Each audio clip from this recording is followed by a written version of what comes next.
Who is Rust010, and what's the meaning behind all of his games? So apparently there's this Roblox player that used to stalk Flamingo. Rust010. He was a Roblox stalker. Hey, Rust010, I can join here on any one of my accounts. This is a loading screen you get. Identifying subject. What does it give you? You have been identified as Flamingo. When was the last time you heard the name Rust_010? TikTok? Maybe Flamingo series on Rust? What about a concept for a game?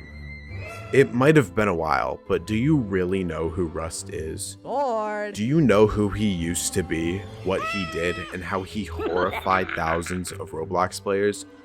Today, I'm going to be showing you everything about Rust, from his games to where he is today. This video is going to be a longer one, so grab some popcorn, a drink, and sit back and relax. And let me tell you the story of Roblox's most disturbing user. You've been identified as Wait, what? Oh my god, that's Rust. This is a real place. Ah! Oh! Ah! Oh my god! Now, we need a little bit of background info, right? Rust_010 joined Roblox on July 28th, 2017. But Rust isn't actually his main account. His main account is the user AwesomeDude, who joined on April 20th, 2011. Lil ol' Rust one day was watching a Flamingo myth video and had a bright idea. What if he made his own myth game and got Flamingo to play it? Well, that's exactly what happened.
Rust was created on November 11th, 2017, and is considered the hub game of Rust_010.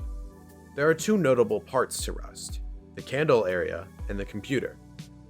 The candle area has a candle, a phone, and me? Walking up to this puppet thing, it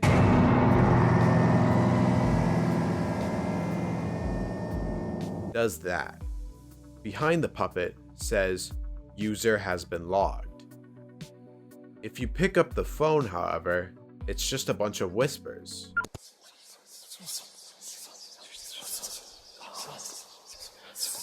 But let's talk about the computer.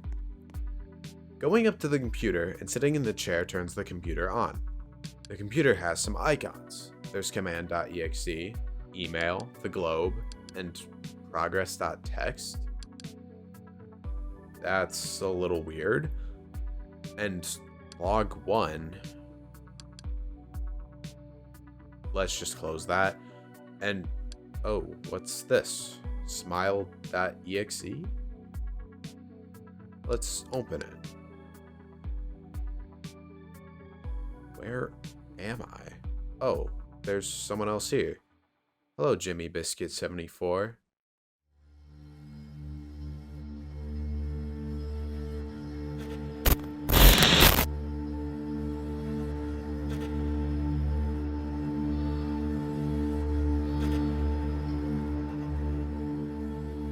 Smile was the second game created by Rust.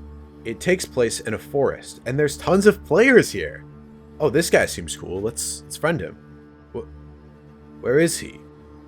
Why is he not on the player list? Is this guy even real? Okay, so no, he isn't real, and this is one of the main gimmicks of this game. There are tons of fake players to throw you off, but they will be very important. Anyway, Smile is very dark, but thankfully you have a lantern. But beware. He is out. Oh my god! Okay, so that guy will also be important later. The whole point of Smile was to find one of these fake players and then push him into this weird cave over here. There was a max player count of 3, so 2 other friends could help you get out of this forest.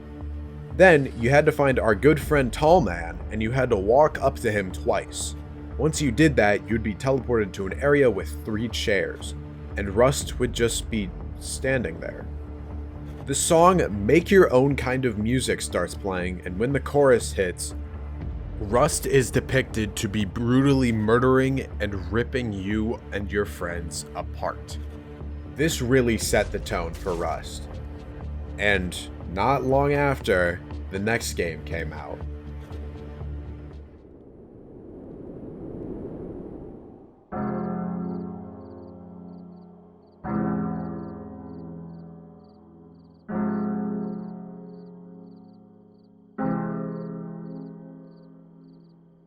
It's Out There is the 3rd game created by Rust, and it's definitely one of his most unique games. The game starts out in front of a gas station where our car has unfortunately ran out of fuel. When we go inside the store, we find that there's no one in there and the shelves are empty. There's also a jump scare.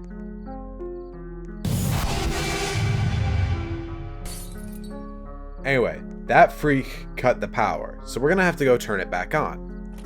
We then fill up the car and we get back on the road, only to crash. After walking around for a bit, we eventually find a factory. It's pretty cool, but eventually, glass breaks. Over here is a stairwell, and when we enter the door, we actually get stuck. Now, we can't move, and eventually, after hearing a couple seconds of metal footsteps, there's a jump scare.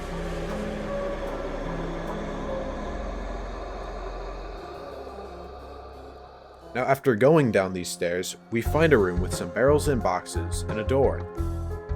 To unlock this door, we're gonna need a key. So let's go search for like 5 hours. Anyway, when walking through this tunnel over here, we find the most infamous jump scare of Rust. Roblox horror was something different back then. Now, I'm gonna be honest with you. When I recorded this, I thought the key would be at the end of the tunnel, but it's actually just out in the snowy area, so we're gonna have to go back there. After we find that key, we go back to the factory to open the door. We stumble across a giant machine, and if you've been paying attention, you've probably noticed these blue crystals around the map. These blue crystals are exactly what we need to put on this machine. Once we find all 4 crystals, we can open the door behind the machine to walk through a small cave and find another computer.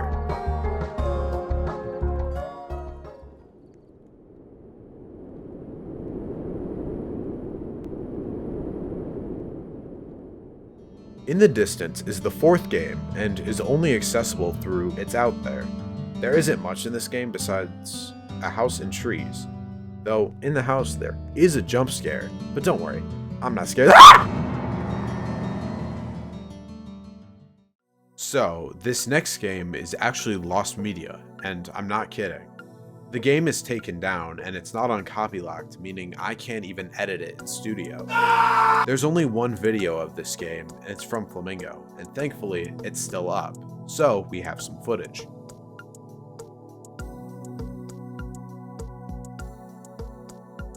Look Behind You is the 5th game created by Rust, and it was basically a game where you're in a shed and listening to the radio, when suddenly the radio broadcast cut to an Amber Alert telling people to get back to their houses. In the house, scarecrows would appear and it would be spooky. The phone would ring, but there was static. That's pretty much it. But wait, was that it? No, it wasn't. Because behind the house, there was a sewer grate, and when you touched this sewer grate, it would teleport you to this blue matrix type place. and it would slowly load in until eventually an animation would play of you walking up to a chair and Rust is there and he just kills you. That's it.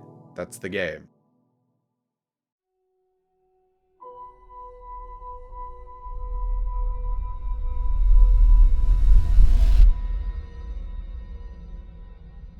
Happy is the 6th game created by Rust, which takes place in a forest. In this forest, you need to find a chair with some buttons around it, but there are only 3 people allowed in the game, so how do you stand on all 4 buttons? Well, it's not this guy because he mimics one of the players and just runs away, but there's someone else. Hey buddy, maybe look behind you. Yeah, there you go. But if you look at him, he scurries off. So you need to set yourself up just right so he spawns on the button. When that happens, the tall man makes his grand return to steal one of the players and traps them in a purple box. This purple box is located in a temple, which opens up after the player is taken. Inside the temple, there's a light that flickers in Morse code, which reveals the code to be BAA8. Entering this code into the keypad next to the cage would open it and the door next to it. Down the hallway would be a weird room with white particles floating by, and a clock, and this took you to one of the strangest places I've seen.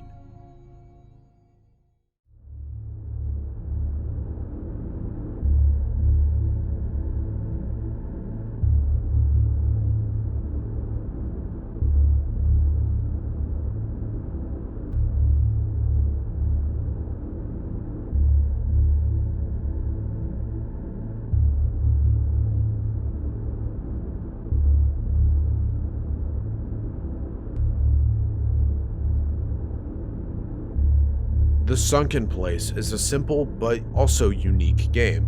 It is the 7th game created by Rust and is a white void with those same white particles falling from the sky. This game is probably the shortest game because once you walked around for a bit, you'd fall into a hole where there'd be a sign that says, "Welcome."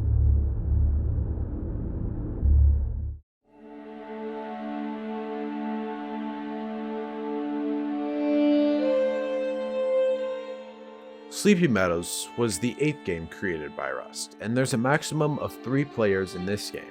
After searching many and every house, one house has a computer. There's one icon called 34489. Now, while exploring this game, numbers will flash across your screen every now and then, and those numbers give you the code 74895. When you enter that code, you get the coordinates 40.303936, negative 81.203030. This leads you to a shack in Deersville, Ohio, and many people speculated that this is where Rust was actually living, but of course it isn't.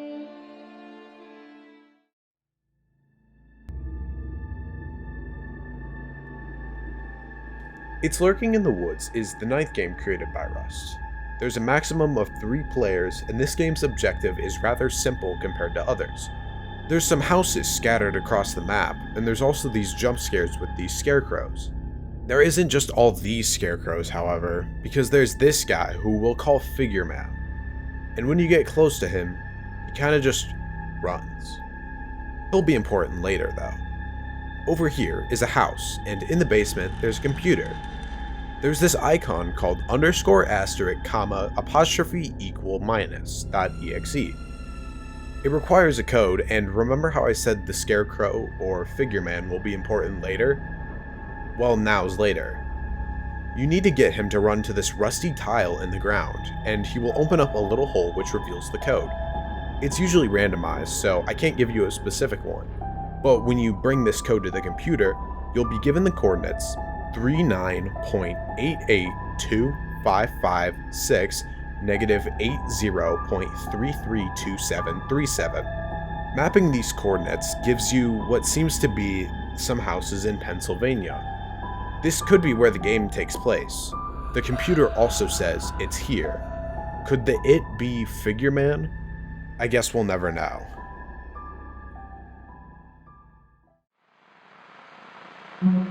Can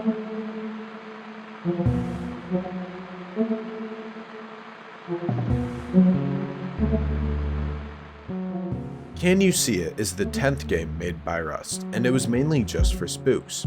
This game is one of his most detailed games, but the biggest nothing burger you could order. Rust said himself that the game had a pretty good atmosphere, and that's what he really loved about it. And then there was this guy.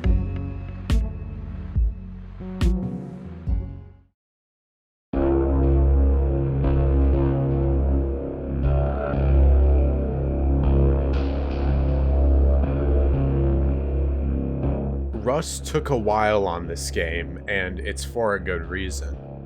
Area_0001 is the 11th game created by Rust, and we're finally not in a forest. There are a few houses on the side of the map with nothing crazy, but there is something crazy over here. A subscribe button? What's that doing there? All jokes aside, if you are enjoying the video, consider subscribing. I'm trying to get to 1,000 subscribers before the end of the year. Every sub counts. Also, YouTube announced this new feature called Hype, giving small creators a giant boost. If you would consider doing that as well, thank you so much.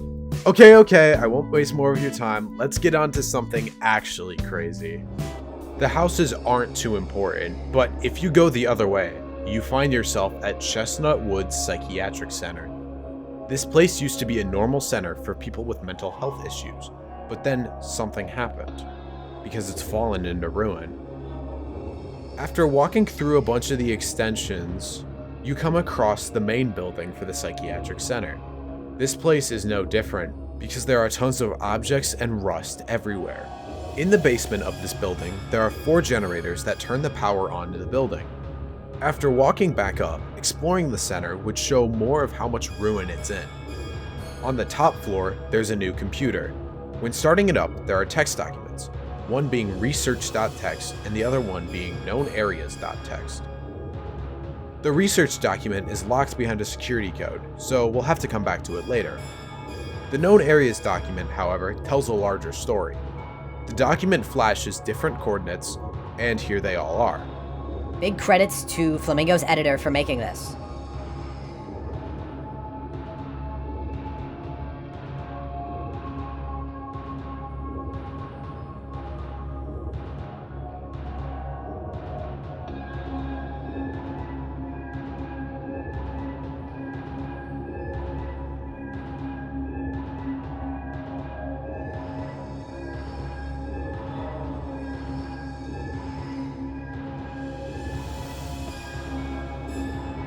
We'll come back to them later in the video. Back to the computer. There's a file titled video1.html. The video doesn't load because there isn't internet connection, but there's a YouTube link at the top. If you type in the video in the search engine, you get this.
Weird, huh?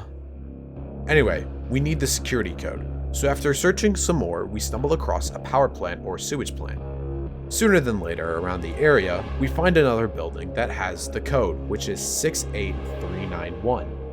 We take this code back to the computer to get the coordinates 42.02807, -78.07397. These coordinates take us to a house in New York on Stony Lonesome Hollow Road. After this video though, someone who is in Flamingo's game, known as Silly Guy 83, actually went out to this house. He explored it, but obviously it was abandoned and trashed. Let's move on to the next game.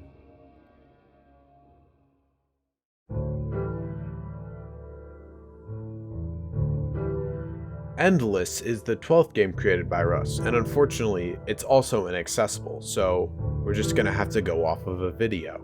In the distance of this white void, there's a console with a bunch of fake players around it who talk about the console and you. If you press a button, however, they all start rushing towards you until eventually you're teleported to the next game.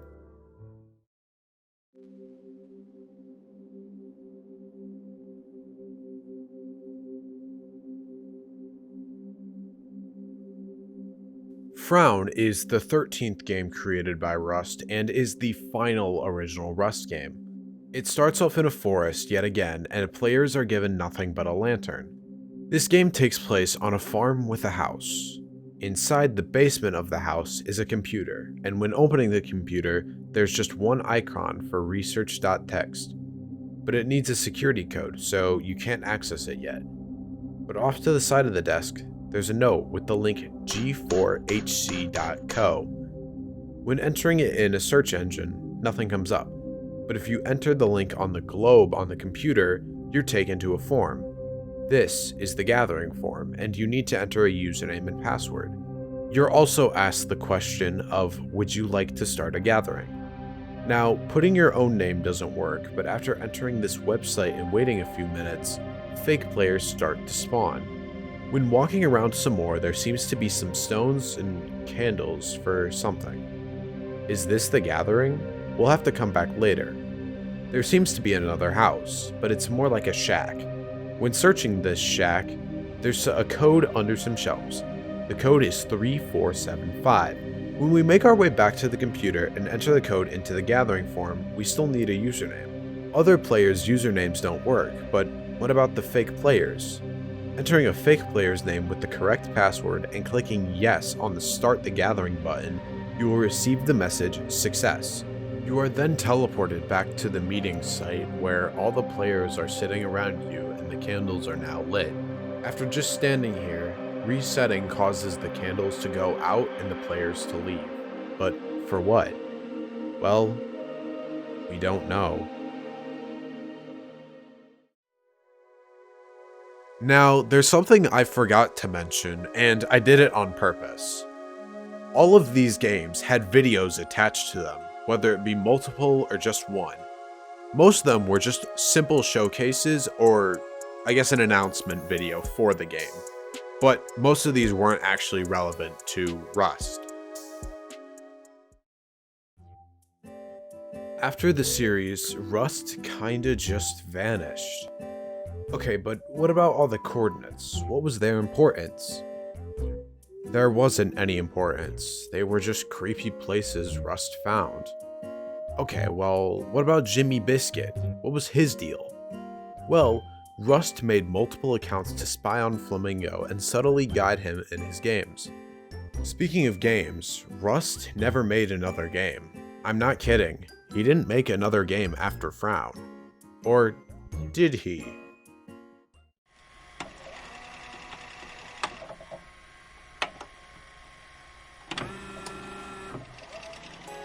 Operation Rust is Rust's version of a myth about him. He stated before that the original 13 games were just short horror games, but he wanted to make a full-fledged myth about AI and the fake players. There is a hub game you can explore, but you need to pay 25 Robux. A lot of people who know Rust don't even know this game exists. So many people don't know because I could only find one video about it. The video is only in one part and it's not really great. Another account was introduced, which was Big Smile _010. Big Smile had two games, one of them called Meet Me and the other one called I See It. I See It was never available to join, but in Meet Me, Rust was spotted there. Now, in the group, there's a role called admin, and in this role, there's 11 Operation Rust accounts. They're all pretty similar with their avatar, all of them having a straw hat, a different colored torso, and the Operation Rust logo. One of the accounts, called op_rust, had a game called In the Forest. Apparently, this was a standalone game, and it was like a Rust game, except it wasn't. Unfortunately, there's no footage or any videos of this game, so we just have to go off of this thumbnail. That's pretty much it for Operation Rust. After Operation Rust and its unfortunate demise, Rust stepped away from Roblox for a few years. In 2021, he uploaded a video titled Q&A Rust_010. However, I don't know if this is the correct title because it's a re-upload. I'll leave the link to the channel in the description because there's also a re-upload of a Rust live stream. Rust didn't really do much anymore, but then suddenly, he made a video on his channel called An Update. This video talked about how he plans to return to Roblox and is now making Roblox videos. His first video after the update video was on the 2012 April Fool's incident. After that video, he finally brought his Rust games back into the light. He made a video explaining all of his games, but mainly confirmed that there wasn't any story to his games and that they were just one-time playthrough horror games. He made a follow-up video on how to make a Rust game like his and went over some basic horror elements. After that, Rust made a video that changed his career. The video was called I Trapped Roblox Players in the Backrooms, and this video spiked Rust's career of Roblox social experiments. His next video was I Made Roblox's Most Difficult Escape Room, and the title's pretty self-explanatory. His next video, though, was unlike any Roblox video at the time.